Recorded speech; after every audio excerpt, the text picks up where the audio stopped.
Translation. When the chief Lord of the universe, Lord Brahma, Swayambhu, having been inspired by my energy, was attempting to create, he thought himself incapable. Therefore, I gave him advice, and in accordance with my instructions, he underwent extremely difficult austerities. Because of these austerities, the great Lord Brahma was able to create 9 personalities, including you, to help him in the functions of the creation. Purport. Nothing is possible without tapasya. Lord Brahma, however, was empowered to create this entire universe because of his austerities. The more we engage in austerities, the more we become powerful by the grace of the Lord. Therefore, Rishabdev advised his sons, Tapo Divyam Putraka Yena Sattvam Sudyayet. One should engage in penance and austerity to attain the divine position of devotional service. By such activity, one's heart is purified. It's a quote from Srimad Bhagavatam, 5th Canto, Chapter 5, Text 1. In our material existence, we are impure, and therefore we cannot do anything wonderful. But if we purify our existence by tapasya, we can do wonderful things by the grace of the Lord. Therefore, tapasya is very important, as stressed in this verse. Om Jnanati Mirandasya Jnananjana Shalakaya Chakshurumritam Jena Tasmai Shri Gurave Namah. Jai Shri Krishna Chaitanya Prabhu Nityananda Shri Advaita Gadadhar Shivasadi Gaura Bhakta Vrinda. Hare Krishna, Krishna Krishna, Hare Hare, Hare Rama, Rama Rama, Hare Hare. Hare Krishna, Krishna Krishna, Hare Hare, Hare Rama, Rama Rama, Hare Hare. So here we are hearing about, this is the conversation between the Lord and Daksha, who is the chief progenitor or the father of mankind. Here Daksha had a problem. He had created living beings before, but of course Narada Muni had deviated them to austerities or to renunciation prematurely, but Daksha's desire to create more progeny was still not satisfied. So in order to fulfill his desires, he approached the Lord. Now the Lord is telling him that when the chief Lord of the universe, Lord Brahma, having been inspired by my energy, was attempting to create, he thought himself incapable. Therefore, I gave him advice, and in accordance with my instructions, he underwent extremely difficult austerities. Because of these austerities, the great Lord Brahma was able to create 9 personalities, including you, to help him in the functions of creation. In the purport, Prabhupada says that nothing is possible without tapasya. So tapasya is a main point in this verse. So also we found that in the that canto of Srimad Bhagavatam, the conversation between Lord Kapila and his great mother Devahuti, he is explaining to her. He says, Cheto Kalu Asya Bandaya, that Chitta, the consciousness, he says the stage when the consciousness of living being is engaged in the three modes of material nature, that stage is called conditional life. And then when the same consciousness is attached or become engaged in relationship with the Lord, his state of being is called liberated. So here in the same way, we find that Daksha, who is in this stage of conditional life, is trying to approach the Supreme Lord in order to execute his duty. So Bhaktivinoda Thakur explains that according to his conditioning, the living entity will try to appease the Lord in four ways. One is bhaya, out of fear, fearing going to hell, fear due to poverty, fear due to bad reactions from his or her karma. So he approaches the Lord out of the emotion of bhaya. And then another reason is asa. Asa means material aspirations. When the living entities want to advance materially, they also approach the Lord. And then the third reason is kartavya buddhi. Kartavya buddhi means out of duty. Out of duty, the living entity will approach the Lord. And then the fourth is raga. Out of genuine attachment to the Lord, the living entity will approach the Lord. So we see here Daksha is not approaching the Lord out of genuine attachment, but he is approaching him out of duty. Because he is a progenitor, he is supposed to populate, to fill the universe with progeny.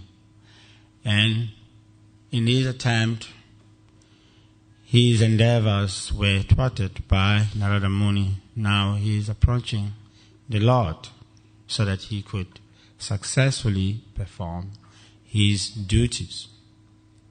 So this is how the living entity, according to his conditioning, approaches the Lord.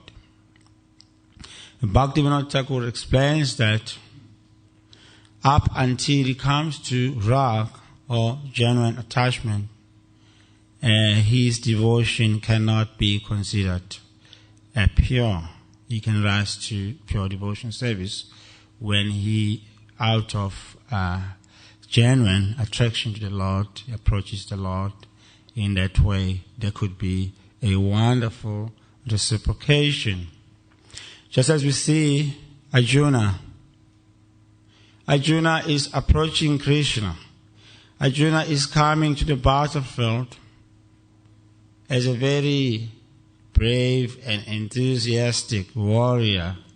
When he comes, he sees all these Kauravas in front of him, just as I'm seeing you in front of me.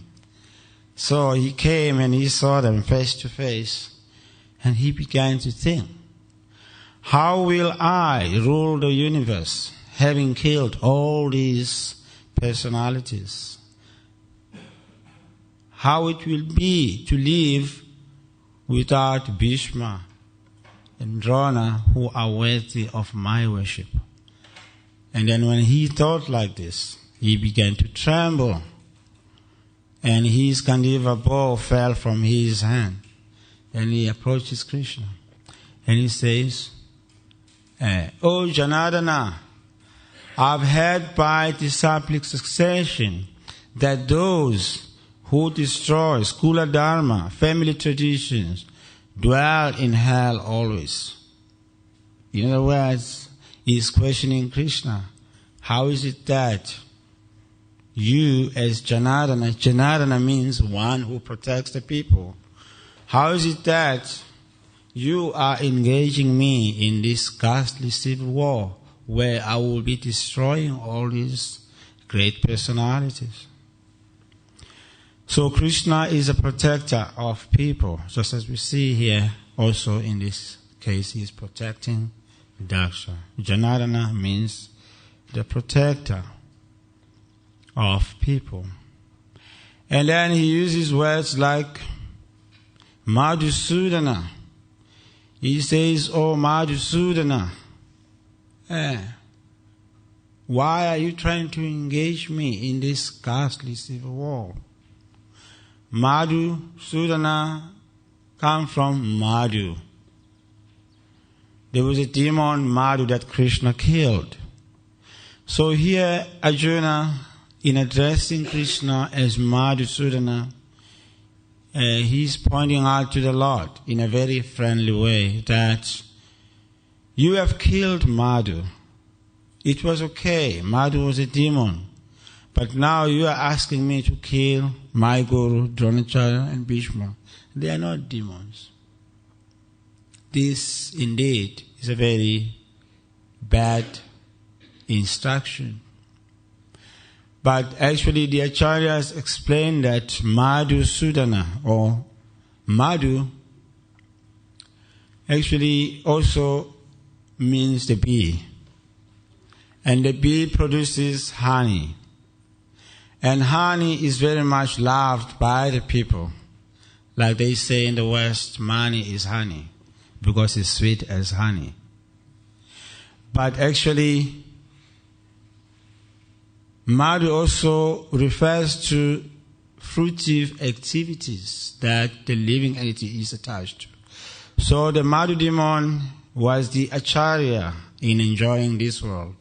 That's why he was called Madhu. So the killing of Madhu by Krishna also refers to the destruction of the enjoying spirit in a living being who is conditioned like the demon Madhu. So he purifies them by smashing all their fruitive mentality. So like that. So Arjuna, indirectly, he is asking Krishna to kill this mentality of seeing the Kauravas based on his interest. So of course Krishna, he began to instruct Arjuna, although you are speaking wise words, but you are a fool because you are lamenting for that which is not worth of grief. The wise lament neither for the living nor for the dead. So in a similar way here, Daksha is approaching the Lord. And the Lord is instructing him to engage in tapasya, just as Lord Brahma, by engaging in tapasya, he was able to create great personalities who in turn helped him to manage the universal affairs. So Arjuna also, he was trying to escape this tapasya. And Krishna engaged him in tapasya. What was his tapasya? Was to kill Dronacharya, to face Bhima in battle and kill them. Because Krishna wanted them to be destroyed. So by engaging in this tapasya, Arjuna was able to win the kingdom.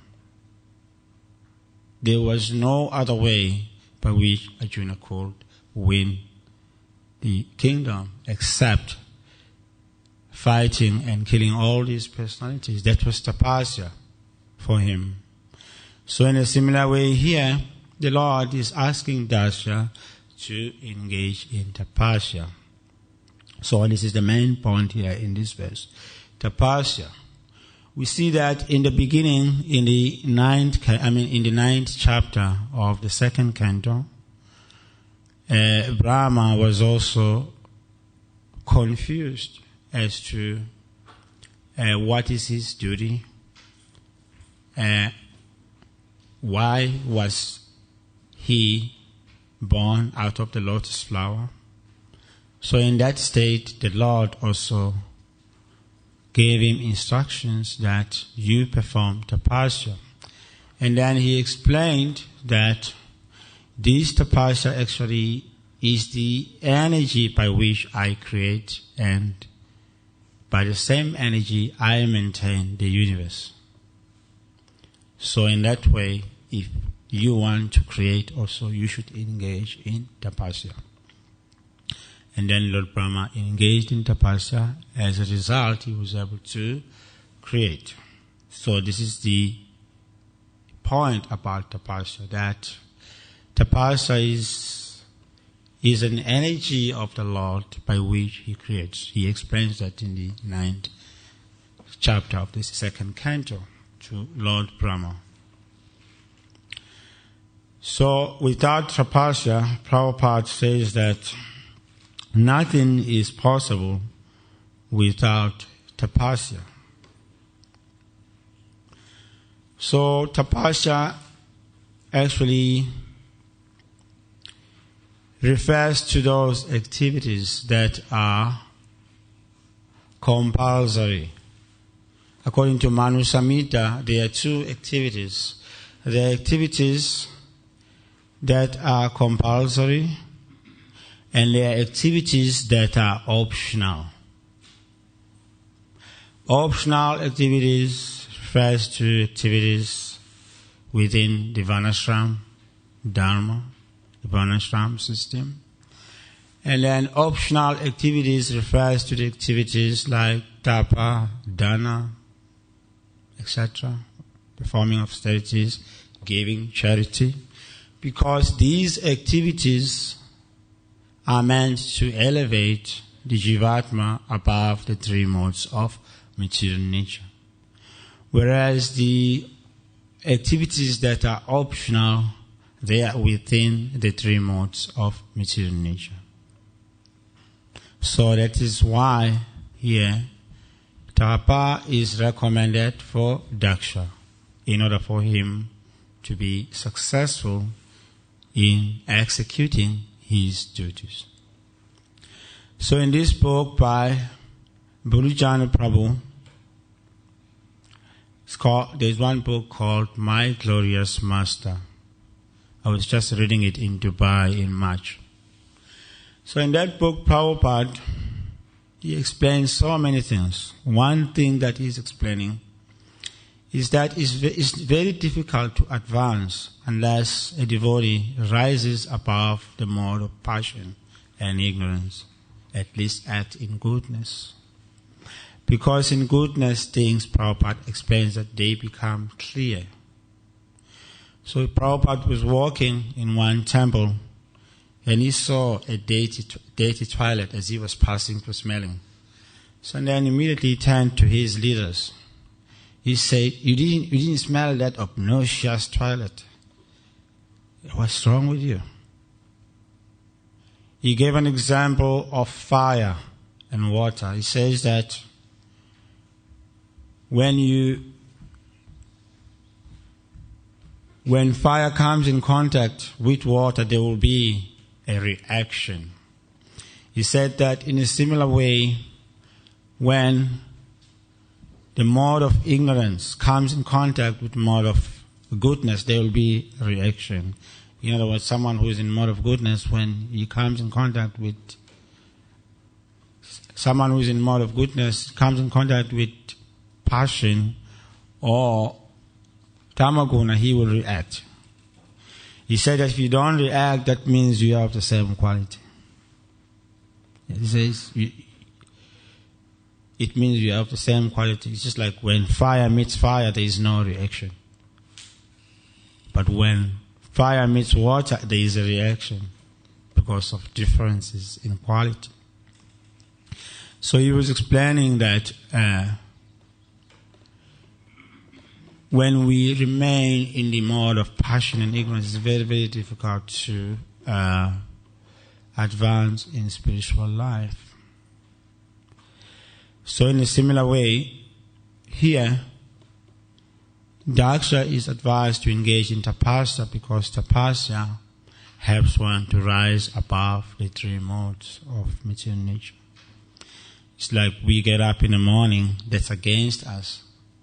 Naturally, this material body wants to sleep until the sun rises.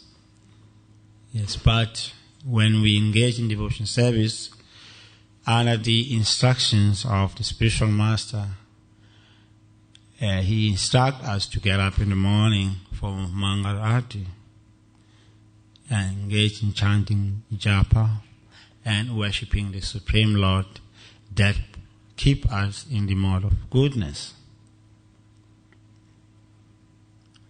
So when we act in the mode of goodness, and then chances of us being influenced by mode of ignorance and passion are very slim. And the result is help us to advance spiritually. Prabhupada explains that. So in a similar way here, Daksha is advised to engage in tapasya because by engaging in tapasya, the Lord is saying that you will be able to gain power by which you can perform your universal affairs, just as Lord Brahma engaged in tapasya and he was able to create.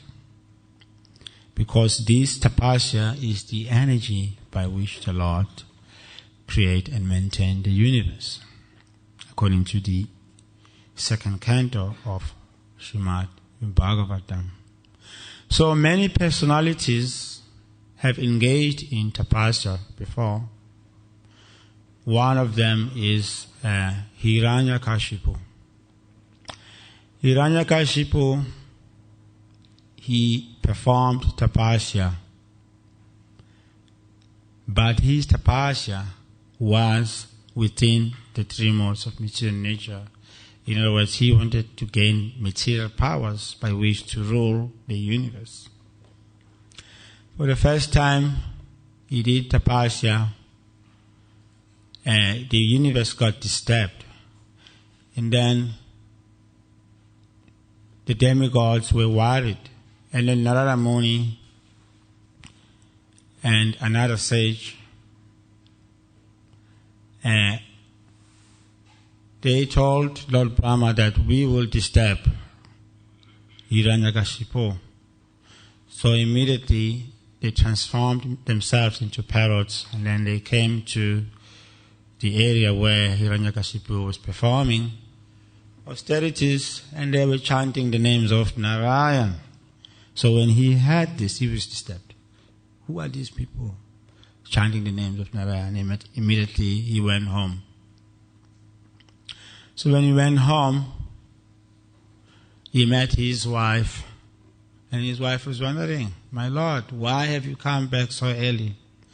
So he explained that I was just there, but there were these parrots who were chanting the names of Narayan, but I didn't know that was Narada Muni and his friend. And then his meditation broke. So at that time, the period when he conceived Parat, as a result of that, he had this wonderful son called Parat. But still he was not purified. And then of course again, he attempted his tapasya. And then in his second attempt, he wanted to be immortal, not be killed by any man or animal, not on land, not inside the house. He was trying to be immortal so that he can rule indefinitely. But Little did he know that the Lord also had another plan. The same son of his Prahlad became his disturbance. And then he sent Prahlad to school to learn how to divide and rule, become a past demon, but he became a devotee. So this disturbed Hiranyakasipu. So then he was questioning Prahlad. My dear Prahlad, tell me, what have you learned? And Prahlad explained, I've learned Shravanam, Sparanam, Vishnu. Oh, immediately Hiranyakasipu was disturbed again. Then he was thinking, how possible is it that my son, who is so dear to me, has gone to school to learn about Vishnu? This is not according to my interest. So he challenged Prahlad.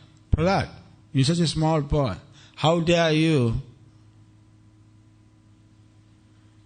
to be so brave before me? Where do you get this power? And Prahlad was explaining that the source of your power is the source of mine, the Supreme Person. He got even more illustrated. So then eventually Hiranyakasipu, he challenged Prahlad. He said that if you truly believe that there is God, there is this Vishnu, I'm challenging you. I'm just going to, because I can see, based on your stubbornness, that you want to die in my hands. Now I'm going to kill you, and then I will see this Vishnu of yours. I want to see him protecting you. So Hiranyakasipu was disturbed. So then the Lord appeared as Nrsimhadev. So when the Lord appeared as Nrsimhadev,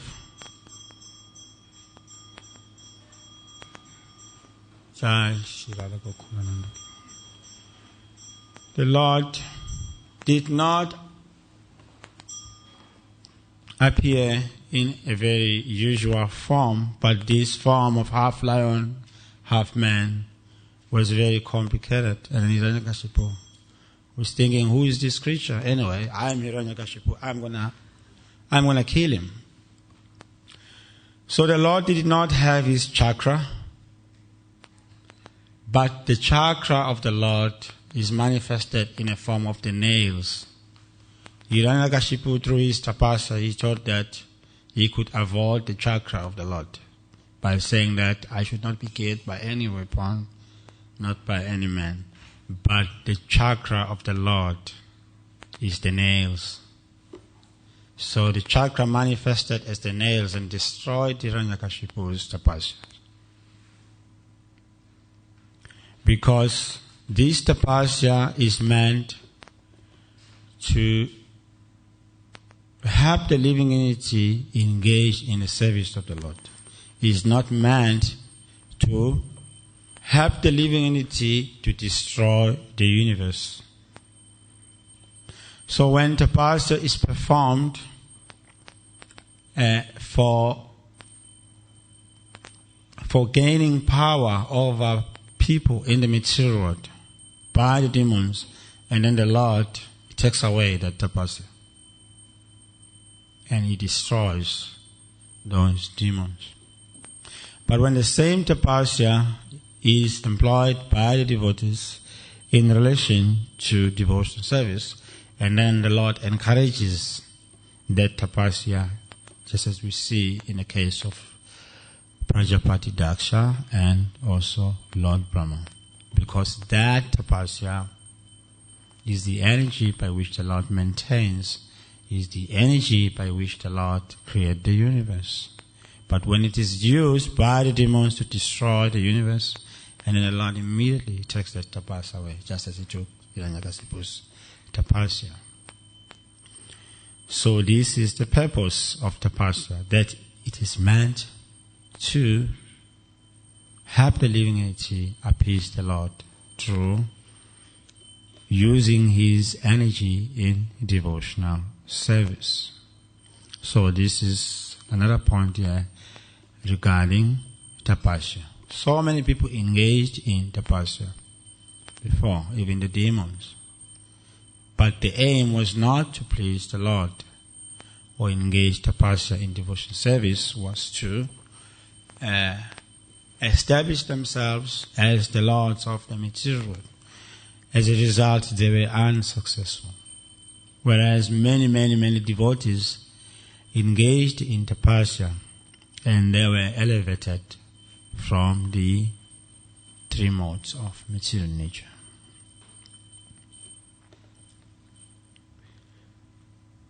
So I'll read the verse again. When the chief Lord of the universe, Lord Brahma Swayambhu, having been inspired by my energy, was attempting to create, he thought himself incapable.